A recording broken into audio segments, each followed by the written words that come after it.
Hello, this is Jyotika. Welcome to Excelling Psychology. This is going to be a quick video on how to answer your 6 and 10 marker in paper 3. You will have to download the answer that I'm going to share the link for in the description box and the pinned comment below. I got a lot of requests to complete the specimen paper, clinical psychology section, because I had uploaded the answers for the shorter questions previously. Unfortunately, I do not have the time to write out the entire answer with you and to explain every line. So because of scarcity of time, I'm just putting up a quick video in which I'm going to explain to you things that you need to take care of while writing the 6 and 10 marker. I will not explain every line in the answer, so this is not some video in which I'm going to explain the content and all. Just a few tips, you can take it that way, and do read the answer yourself to understand fully how the answers are written. Okay, so without wasting time, when it comes to the 6 marker, see, you can write the 6 marker from any textbook which you are referring to.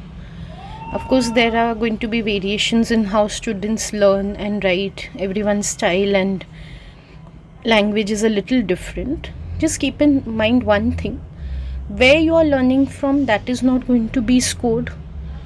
What content you have written, that is going to be scored according to the table. I don't know how students are missing the table which is clearly given in the mark schemes for scoring the 6 marker. So what you have to make sure is you meet the requirements of the table more than anything. So learn from wherever you want. Don't worry about one textbook's content is different from the other textbook. Just make sure you're meeting the requirements on the table, because after all, the examiner is using that table to mark you. You definitely want your answer to fall in the 5 to 6 mark band on the table AO1. So today, with the help of the criteria, I will explain to you why this answer which I have written meets this criteria, so you understand how to structure and what content to put in any 6 marker which is coming. So that's why it's important for you either read the answer before watching this video, keep the answer alongside, then only you will understand. The first requirement is that you have to address the requirements of the question. So in the specimen question, the 6 marker was about psychological explanations of OCD. Now, meeting the requirement of the question means that whatever is given in the syllabus, not in any particular textbook. Of course, the textbook is based on the syllabus, but keeping in mind what is given in the syllabus: cognitive, behavioral and psychodynamic explanation under psychological. That is what I need to cover here. And that is what I have done in this answer. So I have dedicated one paragraph to cognitive, one to behavioral and one to psychodynamic explanation. So here I have met the requirement of the question. If, for example, I would have not covered the behavioral explanation because I didn't know the psychodynamic or the cognitive, then my answer would have fallen to a lower mark band. Next, they have said the description has to be accurate and detailed. I have seen students making mistakes in both. When it comes to accuracy, many students, especially in the behavioral explanation, they are not able to explain properly what is negative reinforcement. They are confusing negative with positive reinforcement. When it comes to psychodynamic explanation, they are confusing Oedipus complex, which is a reason for phobias, with toilet training, which is the reason for OCD. Accuracy has to be there. So if you're going to confuse any concept with another, no matter what the answer is, you're definitely losing marks. If you don't know that section, I would suggest skip it, but don't give a wrong answer just to fill up the space, because then your answer will fall in a lower mark band. I know omitting that section will also make you lose marks, but at least it does not waste the examiner's time. Next requirement is it has to be detailed. Now I have seen answers which are extremely brief. The assumption is it is 6 marker answer, so I just have to write 6 points. So literally counting and writing 6 points instead of trying to focus on showing understanding or trying to make sense of what is written. just grabbing some random 6 points and writing. No point is connected with the other. One point is on cognitive, next is on psychodynamic, again it goes back to cognitive.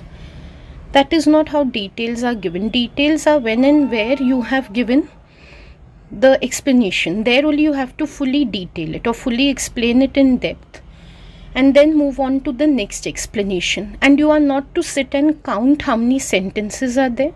You're not expected to sit like a robot who is sitting and counting and trying to meet requirements count wise or point or sentence wise. You're expected to show your understanding of psychology. That is important. So be detailed. Also, I have seen answer 6 marker answers where there are only 3 lines. One is the definition of one, explanation, second is of the other, third is of the third one, and there's absolutely no detail. You're not scoring if you're going to write that way. Next requirement is you have to use psychological terminology. Just recently I was checking so many answers where there's no terminology. For example, if we are talking about cognitive explanation, relevant terms under this definition are thinking error. I have seen students writing faulty thinking.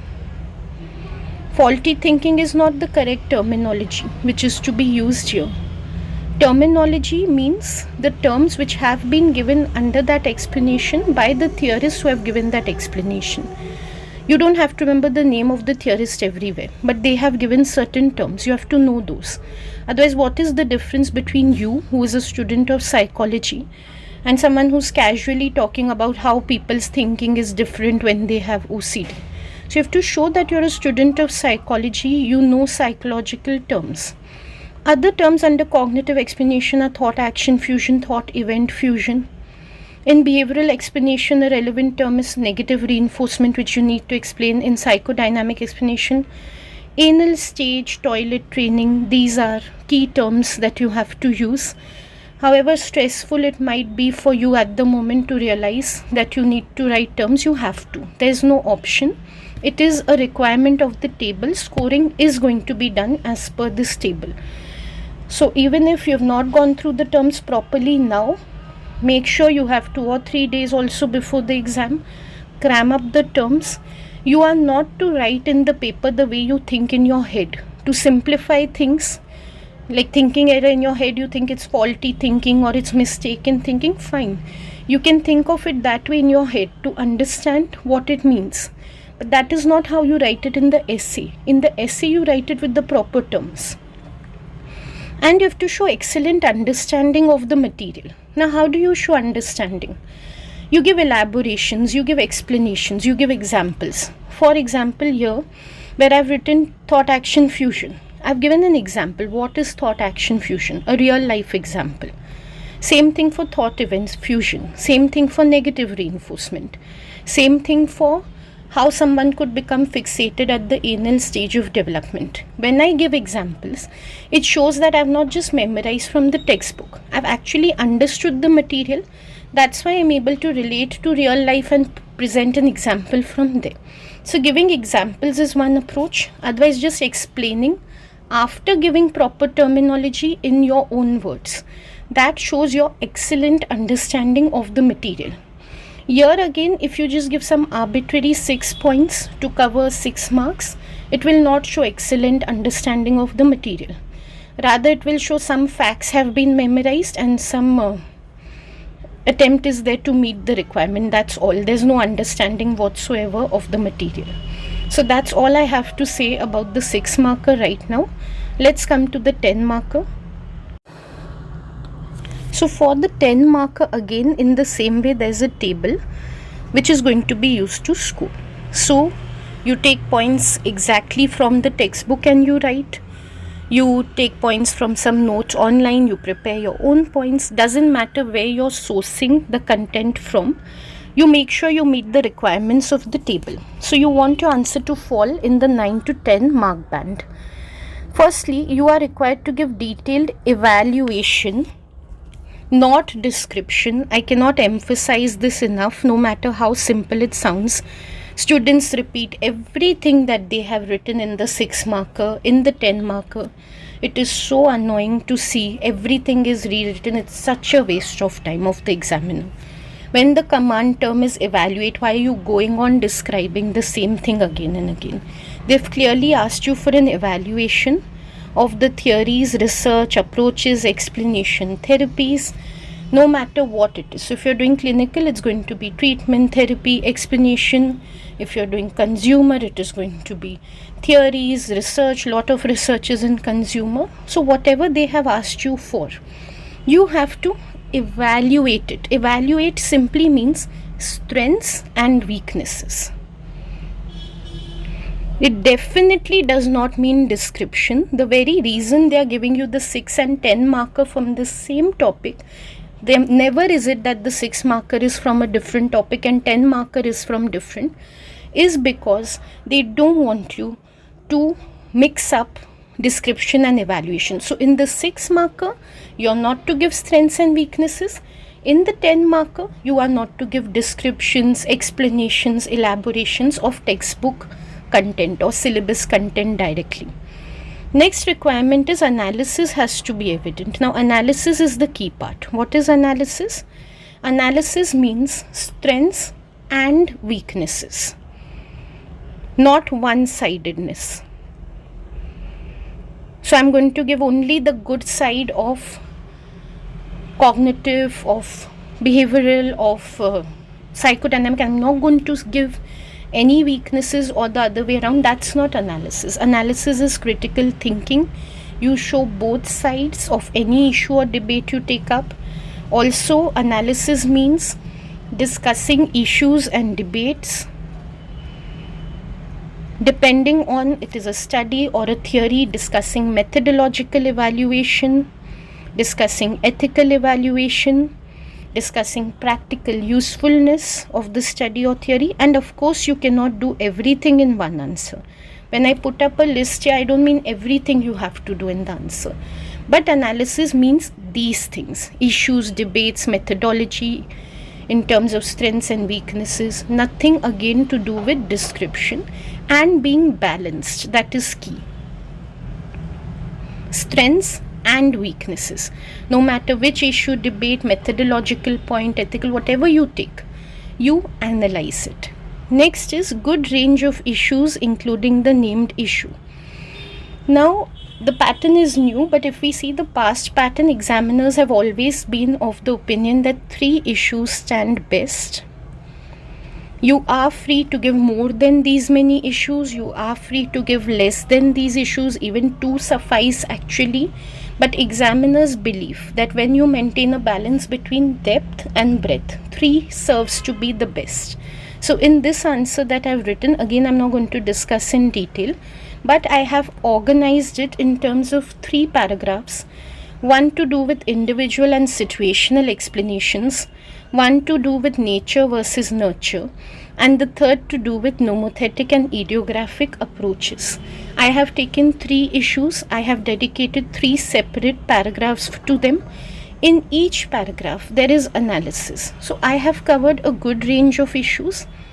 The named issue, one opinion of examiners has been from the past syllabus that whatever issue is named, if we can take it right at the beginning, that is the best possible approach that we can take. It's not compulsory again, but what is suggested is try to take the issue right at the beginning. It's helpful to you also as a student if you can address it right away. Then you can think of what else you would like to discuss given whatever you have covered under individual versus situational. For example, if I write individual and situational, and one strength or weakness I take in that is of application, then I feel if the next issue I take is application to everyday life, it will overlap too much with what I have written in individual versus situational. So then I can reconsider whether I want to take application or not. So that's why it's important to take it firstly, because if I was to take application first, then I don't have a choice. Later I want to write individual versus situational or not. That I have to only write, and I might run out of points by the time I take that one. So that's why it's the best to take the named issue first. In the issue, now just a little extra beyond the table I'm explaining. Of course, we follow the Peel format for every paragraph. In fact, now that we are in A levels, we follow the Peel C format: point, evidence, explanation, link, and counterpoint. Now we are not in AS. Now we should upscale the way we evaluate. So last year, what 10 marker we used to write, peel used to suffice. Now, because as I have emphasized in analysis, giving a balanced view is important. So just giving peel would make it one-sided. There would be no counter argument or no counterpoint, which would show that we are able to balance between strengths and weaknesses. So I have written all the points in the peel format. When you're reading, you can understand that. The Hodder textbook by Professor Kitching, excellent textbook, written in the peel format. Every evaluation point that there is for any topic, you'll be able to see it is organized in PEEL, and many places there is a C. In most places they have made sure to include a counterpoint also. A little bit I had discussed about whether you can memorize those points and things like that in my previous video, so if you want you can watch that also. The next criterion on the table for scoring well is selection of evidence has to be thorough and effective, and I cannot emphasize this enough. I feel very disappointed. I see generic answer after generic answer is submitted for correction, and it's very, very frustrating as an examiner to read generic answers. Again, this is something I have discussed in the previous video also. I think it was for AS. But please, at all costs, please do not write generic answers. Whatever you know about the content, please write something. Please don't write standard answers which you could write for any topic. Very quickly, I'll give you an example. If I say the question is this, cognitive, behavioral, psychodynamic. Now, if I say individual explanation is good because it helps to understand individual differences, however, it ignores situational explanations that also contribute to the disorder. These very two sentences I could have written no matter the explanations were asked from OCD, from mood disorders, from schizophrenia, from wherever it was. Don't memorize one answer like a parrot and just go on writing it everywhere. It shows absolutely zero critical thinking, and there are very high chances if you're going to write like that, you're going to score 0 in the paper for this 10 marker. And then don't be surprised, I covered 5 issues, 10 issues. I wrote so much, but I got 0 out of 10. I got D grade in the end. You will get it, because these type of answers, I can't help sounding frustrated at this point because they're very irritating to read, and I'm being brutally honest here. Just writing, like one more example I can give, generalizability.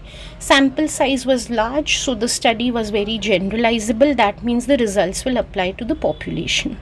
Is this all you have learned in the textbook? Is this all you have learned under the topic? You have nothing else to say? You have only that to say which you would have said last year, this year for any study. You're going on saying that only.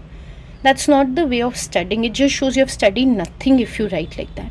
So when you're saying an individual explanation is supported, again I'm going little beyond the table and explaining from the answer. First of all, you justify why the individual side is supported in individual versus situational. I know it's too much to cover 3 explanations everywhere. So if I have to say for every explanation, this one also supports individual, that one, the answer becomes very long. So give at least 1 or 2 examples to justify why it supports individual. Saying something like individual is because personal characteristics are pointed out. What sense does it make in the context of OCD? Which personal characteristics are you talking about in any of these explanations? You have to point that out. Then coming to strengths and weaknesses. Why is it a strength? Yes, it helps to understand individual differences. But in what? Don't leave the examiner begging for questions when you write your answer. Give the answer right there. Assume the other person does not know. The examiner is an expert, of course. Assume he does not know what the answer is. You have to explain to him. So when you say individual differences are a strength, in the context of OCD, with reference to OCD, with reference to psychological explanations of OCD, why is individual differences strength? Give an example or explain whatever is your style. My style is to give examples and show my understanding. So I've given an example. You can read it. If 2 people are in the same situation, one has a tendency to show thinking errors. How that person would develop obsessions in that situation and not the other person. I have given the exact thought, the exact thinking error the person would have to make it absolutely relevant to OCD and to not make it an answer that could fit anywhere. Same way for this point, when I say situational factors should be considered, because I have to give a counterpoint, I have to show analysis. I can't just leave it at, okay, individual side is supported, that's a strength, finished. What about the weakness? I have to show critical thinking. So when I say situational explanation should have been supported, again I've given example. What are the situational factors that could result in obsessions for the person? So that is how the 10 marker is to be written. Organization is key. They don't give you marks for organization in the table. But many times you don't meet other criteria in the table because your answer is not organized. For example, in the 6 marker, you write in a hodgepodge way. There is no breaking of paragraphs. Any explanation is first, second, third. Something keeps coming back from a previous explanation. As you're writing, you remember one more point from another explanation and you write it right there. All this confusion in your mind when you represent on the paper, it makes for very poor understanding of the material. That is what is seen. So organization, your marks won't go because organization is not a criteria. But your marks will go for understanding of the material. Same way in 10 marker, if your organization is not good. Clearly in all the examiners' feedback which they've given over the years, they've mentioned sort the paragraphs issue wise, one paragraph for one issue. Now they can't be more explicit and more clear than this. Still students just mix up everything and they write. So you won't lose marks for organization, but you will lose marks for being thorough and effective in your evidence. Because if you're going to break your evidence from one paragraph to the next, it won't be effective at all. It won't help to bring about your point. So when it comes to evidence, like I want to reiterate, evidence is not generic. Generic points have absolutely no evidence. In fact, evidence means using points that you have learned in the textbook to support whatever strength or weakness you're giving. And again, does not mean that you descriptively repeat what you have written in the 6 marker. Any random sentence picking up from the textbook and giving it is not evidence. Evidence is when you say it's an individual explanation, give evidence for how it supports personal characteristics of a person, and that's why it's an individual explanation. That is called evidence. Proof for the point which is made, not random sentences from the textbook. As I mentioned in the beginning, Uli, I'm pretty short on time today, so I hope the rest you can learn by reading the answer, how you have to go about it. That's all that comes to my mind to share for now. Thank you for watching this video, and I'll see ahead if it's possible to upload a more detailed video. Until then, goodbye.